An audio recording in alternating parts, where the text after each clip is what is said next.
Bonjour les amis, fans de l'Olympique lyonnais, bienvenue dans cette vidéo d'actu du 8 mai 2025. Figurez-vous que j'avais déjà terminé la vidéo quand une actu est tombée, une breaking news comme vous pourrez dire, d'Hugo Guimet, et vous allez voir que cette news, elle fait mal, c'est celle qui est ici, là, l'OL menacé par l'UEFA. On savait qu'on était évidemment observé par la DNCG, qu'on devait évidemment retrouver beaucoup d'argent, se serrer la ceinture pour la saison prochaine. Mais si on avait des doutes, écoutez, l'UEFA, elle, eh bien, écoutez, ne rigole pas. Et vous allez voir que la potion va être très amère, les amis. Il va falloir s'attendre à des années de vache maigre,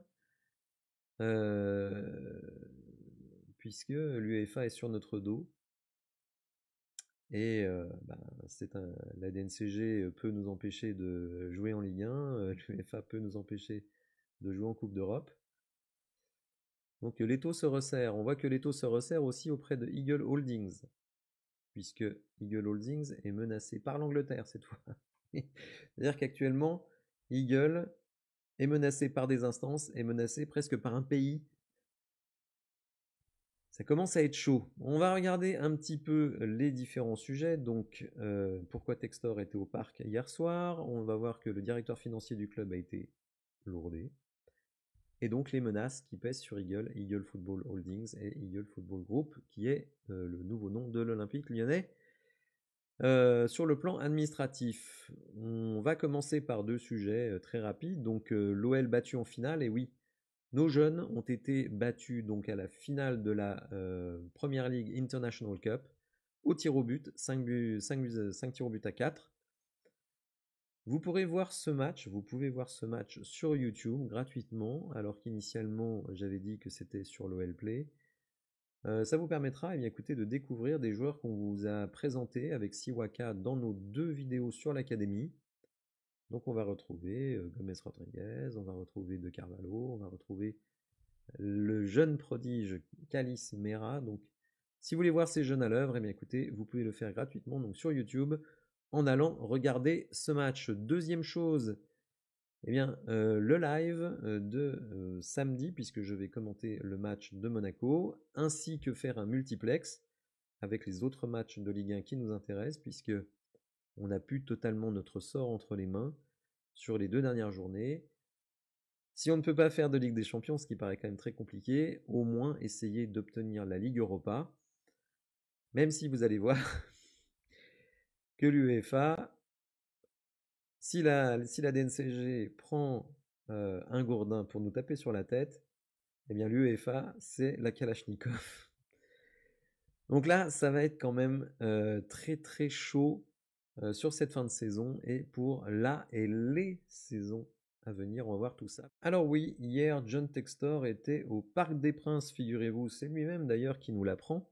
Ça a été mentionné par les commentateurs de Canal+. Il a publié sur Instagram, John Textor, une photo de lui avec, on le reconnaît là, Nasser El Khelaifi. Et il nous dit que, écoutez, il est très heureux d'être invité par le PSG, qu'il est content de pouvoir retravailler avec Nasser El Khelaifi en ce moment critique sur les défis et opportunités du football français. Dans des moments comme celui-ci, nous allons travailler ensemble. J'ai laissé mon chapeau de cow-boy à Lyon. Ce soir, je soutiens la France. Alors, on va essayer de s'interroger pourquoi. Pourquoi le PSG a invité Textor et surtout pourquoi Textor est allé à l'invitation. Et vous voyez que Bart, lui, n'a pas tellement apprécié. Niveau vulgarité, niveau timing, niveau com, on ne peut pas faire mieux. C'est grand Joe, donc Bart n'est pas content. Beaucoup de supporters ne sont pas contents et on peut donc se demander mais qu'est-ce qu'il faisait là-bas? Alors on peut envisager deux pistes. Une première piste où, comme John Textor a lancé Fubo TV, qui est une sorte de Netflix du sport, comme la Ligue 1 s'est résolue au fait de lancer sa chaîne Ligue 1, il a une expertise sur le sujet, donc peut-être que Nasser El Khelaifi, Bein, etc. veulent discuter de ça avec lui. La deuxième solution, Eh bien, c'est tout simplement le dossier Ryan Cherki. On sait que Ryan Cherki voulait aller au PSG l'hiver 2024. Finalement, ça ne s'est pas fait. Depuis, on l'a plutôt vu en Italie, puis récemment en Angleterre. Mais peut-être que Ryan, il est toujours intéressé pour aller au PSG. Et donc, évidemment, aller discuter avec Nasser El-Khelaifi pour dire, bah tiens, est-ce que vous êtes toujours intéressé par Ryan Cherki? Il faut savoir que Luis Enrique, donc le coach du PSG, a validé l'arrivée en son temps de Ryan Cherki. Est-ce qu'il est toujours intéressé? Probablement. Vous le savez, Ryan Cherki connaît très bien Brad Barcola, hein, ils ont joué ensemble. Il connaît peut-être d'autres personnes au PSG. Peut-être aussi, préfère-t-il rester en France? Écoutez, je ne sais pas. Le PSG, quand même, c'est finaliste de Ligue des Champions et peut-être vainqueur de Ligue des Champions, donc c'est quand même pas un club dégueulasse. Si on veut continuer à progresser dans sa carrière, si Ryan est d'accord, si le PSG est d'accord, et peut-être que John Textor verrait d'un bon oeil bien que ce transfert se fasse très rapidement. Vous savez, le marché des transferts va commencer le 1er juin. Et si dès le 1er juin, vous faites un transfert de Ryan Cherki à 50 ou 60 millions, évidemment, avant votre passage devant la DNCG pour éviter la relégation, ça ne peut pas faire de mal. Bon, tout ça, ce sont des suppositions, attention, ce ne sont pas des infos, mais évidemment, on peut se demander pourquoi il était là-bas. Et Le Progrès, donc le journal local de Lyon, nous informe que la personne qui serait à l'origine de ce réchauffement des relations entre Nasser El-Khelaifi et John Textor, c'est Michael Jarlinger, donc qui est actuellement est directeur sportif du groupe Eagle Holdings, donc de l'ensemble des clubs du groupe Eagle, qui a fondé le CA, qui est une sorte de comité des clubs européens, dont le président est Nasser El-Khelaifi. Donc, Jarlinger serait à l'origine de cette rencontre. On va bien voir ce qui va se passer, on va notamment suivre le mercato. Mais effectivement, beaucoup de supporters lyonnais ne sont pas très contents. On va voir ce qui va se passer. Moi, j'estime que c'est pas impossible qu'il y ait un transfert de Ryan Cherki à l'origine de ce réchauffement. Autre sujet, le directeur financier de l'Olympique lyonnais va être viré. Eh oui, mais vraiment, c'est le why à tous les étages du club. On va voir que c'est le why aussi avec Eagle Holding menacé, puisque Baptiste Vipré, qui est le directeur administratif et financier de l'Olympique lyonnais, va être écarté. Ceci quelques semaines après la mise à l'écart du directeur général, Laurent Prudhomme, ancien patron de l'équipe. Y a-t-il un lien de cause à effet entre certains articles de l'équipe et le fait que leur ancien patron soit écarté à l'Olympique lyonnais? Je ne sais pas. Mais en tout cas, ce qui est sûr, c'est qu'il y a une réorganisation profonde à la tête de l'Olympique lyonnais. Donc, directeur général écarté, directeur administratif et financier écarté. Alors ça peut se comprendre quand même quand on a appris que le dossier pour la Coupe d'Europe n'avait pas été produit en temps et en heure par le club. Bon, s'il y a bien quelqu'un qui est responsable de ça, à mon avis, c'est le directeur administratif et financier. Je ne vois pas qui ça peut être d'autre. Donc évidemment, le grand nettoyage continue et vous allez voir que c'est sans doute loin d'être fini, mais le nettoyage, cette fois, ce sera le nettoyage de l'effectif. On va continuer avec Eagle Holdings menacé. Et oui, alors là aussi, ça a retourné Twitter. Décidément, Twitter est très retourné en ce moment. Il faut dire, il y a des raisons. Il y a des raisons. La défaite contre Lens, la menace de la relégation en Ligue 2, cette histoire de dossier européen qui n'a pas été transmis en temps et en heure. Et donc hier, ce qui a mis le feu aux poudres, et c'est le moins qu'on puisse dire, c'est un tweet d'un journaliste anglais qui nous informe que Eagle Football Holdings, donc qui est la holding qui détient l'Olympique lyonnais, Botafogo, Molenbeek et donc les parts de Crystal Palace, il nous apprend que Eagle Football Holdings ne publie pas ses comptes, ne publie pas la certification de ses comptes. Alors ça, c'est quelque chose que je vous avais dit il y a quelques jours. Je vous avais dit qu'il y a des sanctions financières, mais on apprend qu'il y a des sanctions qui sont beaucoup plus importantes, et notamment quasiment la radiation de l'équipe. Alors radiation de l'équipe, de l'entreprise. Une radiation, c'est tout simplement la fin de la vie de cette entreprise. Alors, hier, beaucoup de titres. Eagle Football Holdings va être radié, genre dans une semaine et tout ça. Non, Eagle Football Holdings ne sera pas radié dans une semaine. Eagle Football Holdings donc a financé l'acquisition de ces clubs de l'Olympique Lyonnais, grâce notamment à Ares. Donc Ares a prêté à Eagle Holding et Ares donc est créancier d'Eagle Football Holding. Et vous savez, des créances à plus de 400 millions, plus le fameux bullet loan dont je vous ai parlé, c'est-à-dire que les intérêts viennent se rajouter au capital et les intérêts courent sur le capital et les intérêts capitalisés. Donc ça peut faire des sommes très très importantes. Donc les créanciers, évidemment, peuvent s'opposer à la radiation d'une entreprise qui leur doit de l'argent. Et évidemment, Eagle Holdings doit beaucoup d'argent à Ares, et Ares ne va pas laisser la société holding, évidemment, être radiée. Alors, qu'est-ce qui va se passer maintenant ? Il peut se passer 3 choses. Soit Eagle Holdings dépose ses comptes et ses certifications de compte, et donc là, il ne se passera rien, poursuite de la vie de l'entreprise.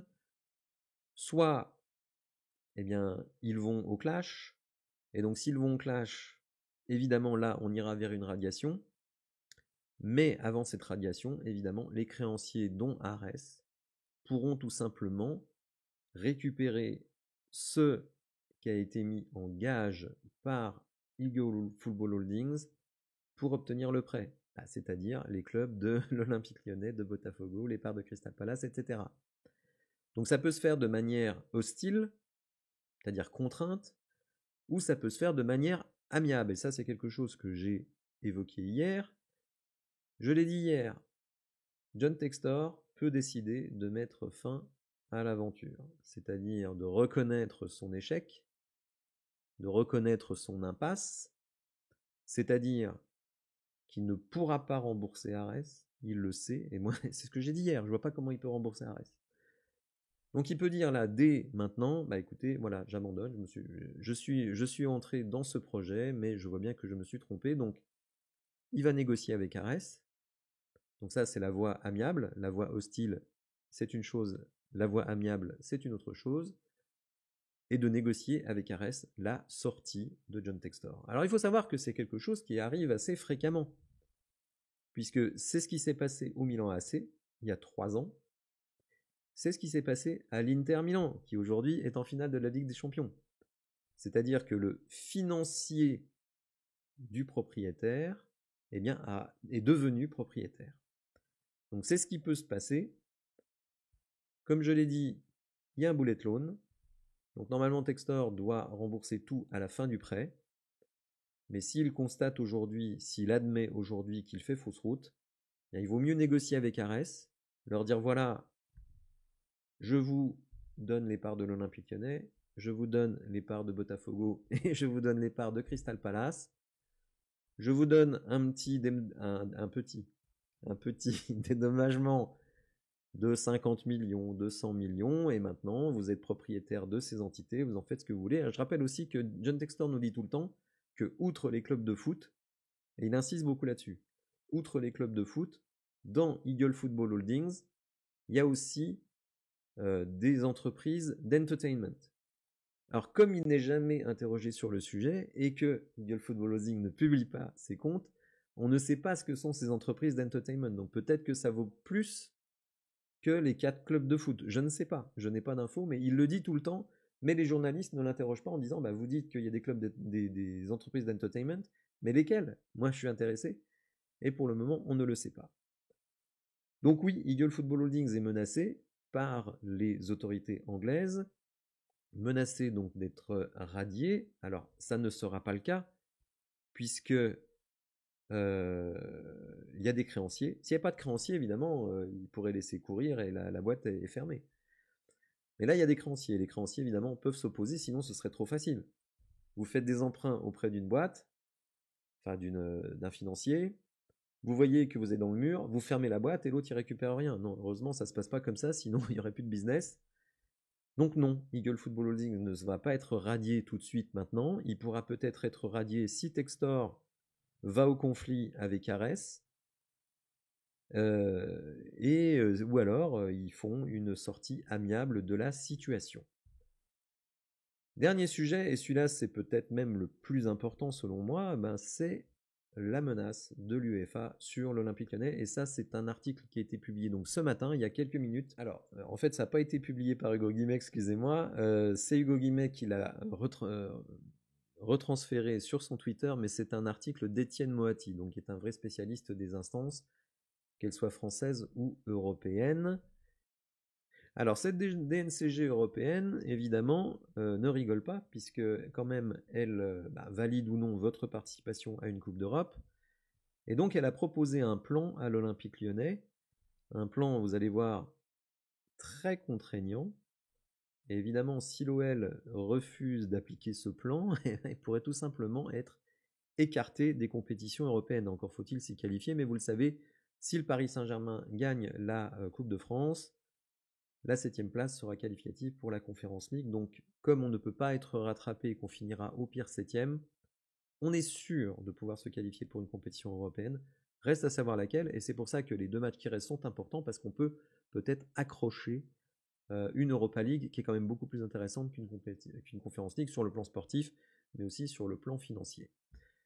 Donc, grosso modo, le plan que négocie actuellement donc la DNCG européenne et l'Olympique Lyonnais, c'est une amende de 10 millions. Donc déjà là, 10 millions, vous n'y échapperez pas, mais aussi des mesures complémentaires. Parmi ces mesures complémentaires, un encadrement de la masse salariale, auquel de toute façon nous n'échapperons pas selon moi, même si on passe la DNCG pour la rétrogradation Ligue 2, et un contrôle des indemnités de transfert. Donc ça aussi, je pense que cet été, même si on reste en Ligue 1, même si on fait une Coupe d'Europe, nous aurons un encadrement de la masse salariale et une limitation des indemnités de transfert, voire tout simplement pas de transfert possible.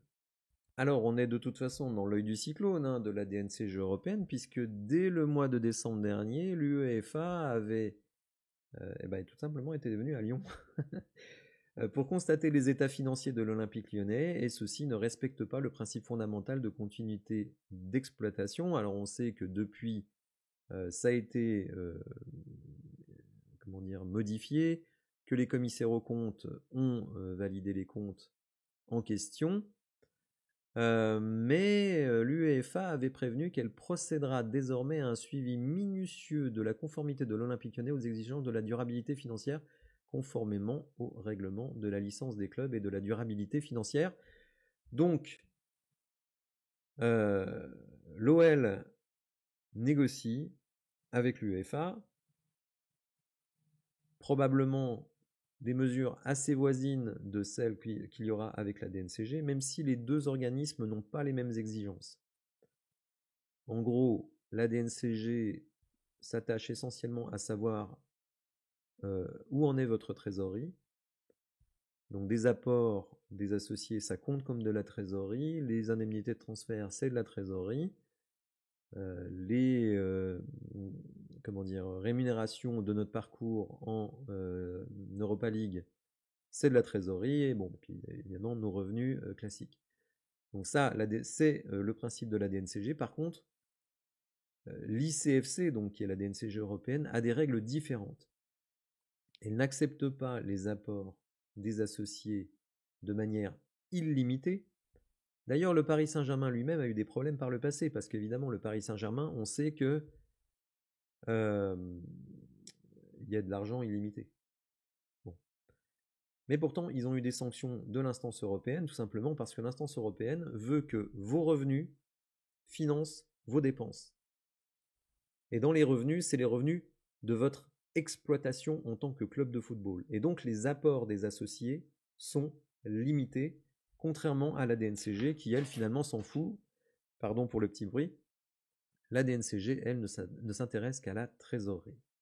Donc évidemment, cette situation vient jeter une nouvelle pierre dans le jardin de John Textor, qui, avec toutes les pierres qu'il a dans son jardin, va pouvoir construire un abri de jardin et s'y réfugier quand il sera poursuivi par tout le monde. Bon, la situation n'est pas idéale. Pour le moment, on n'est qu'au stade, je dirais, des précautions, des menaces, etc., etc. L'OL peut encore s'en sortir. On va me dire, mais t'es vraiment aveugle, tu ne veux pas voir la réalité. Tu manques de lucidité. Des gens m'ont dit ça, tu manques de lucidité. Mais moi, je regarde les faits, les amis. Sur tout ce que je vois là, il y a des manières de s'en sortir. Mais je ne suis pas dans la tête de John Textor, je ne suis pas dans la tête d'Eagle Football Holding, je ne suis pas dans la tête d'Ares, je ne sais pas quelles sont les intentions de toutes ces personnes. Donc évidemment, moi j'essaye de regarder la situation avec objectivité, avec les éléments que nous avons, mais je ne suis pas devin, je ne sais pas lire dans les esprits non plus, donc je ne sais pas quelles sont les intentions. Moi j'essaye de regarder la réalité et, on va dire, la logique des choses. Et donc, de la réalité et de la logique des choses, je pense qu'on peut surmonter ces obstacles. Évidemment, les taux se resserrent, mais de toute façon, je dirais la crise financière de l'OL, elle est réelle. Le fait que l'on va devoir se mettre au pain sec dans les années qui viennent, ça, j'en ai jamais douté. D'ailleurs, je l'appelle de mes voeux, même si évidemment, ça peut limiter les ambitions du club, ça c'est une évidence.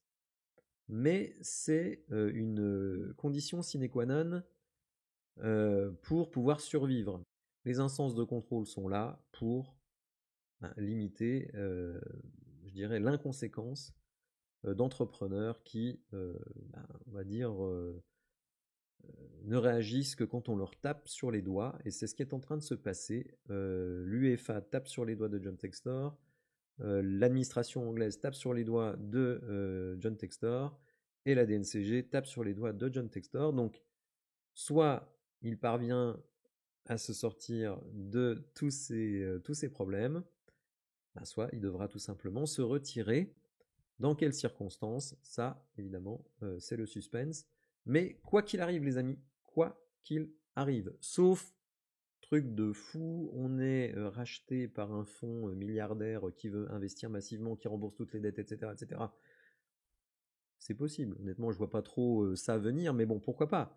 Mais quoi qu'il arrive, il faut s'attendre à ce qu'on ait 4 ou 5 années de vaches maigres. C'est-à-dire plus de stars, les meilleurs joueurs tous transférés, pas forcément cet été, mais en tout cas sur les mois et années à venir, et une équipe un petit peu au rabais, je suis bien obligé de le reconnaître, où il faudra lancer les jeunes, où il faudra que la cellule de recrutement soit extrêmement performante, et puis qu'on ait un coach qui sache maximiser l'effectif qu'il a. Eric Roy à Brest a réussi à le faire. Franck Hayes a réussi à le faire à Lens. Bruno Genesio a réussi à le faire à Lille. Bon, bref. C'est plus facile d'avoir des résultats quand vous avez de l'argent, mais ce n'est pas impossible d'avoir des résultats quand vous avez moins d'argent. Regardez Bodo Glimt en demi-finale de la Ligue Europa. Bon, bref. Voilà les amis, bon, j'ai fait des vidéos plutôt rassurantes jusqu'à présent. Celle-ci l'est beaucoup moins, ça je vais pas vous mentir, mais bon, je suis bien obligé de coller à la réalité. Tout ce que je vous ai dit ne remet pas en cause ce que j'ai dit précédemment, notamment sur la non-relégation en Ligue 2. Mais par contre, j'ai toujours dit, et je le maintiens, il faudra s'attendre à plusieurs années où il va falloir se serrer la ceinture tout simplement pour la survie du club. Voilà, j'espère que tout cela vous aura plu. Si vous avez apprécié la vidéo, n'hésitez pas à liker, à vous abonner à la chaîne, à activer les notifications. Je vous dis à bientôt pour de nouvelles infos. Merci, au revoir.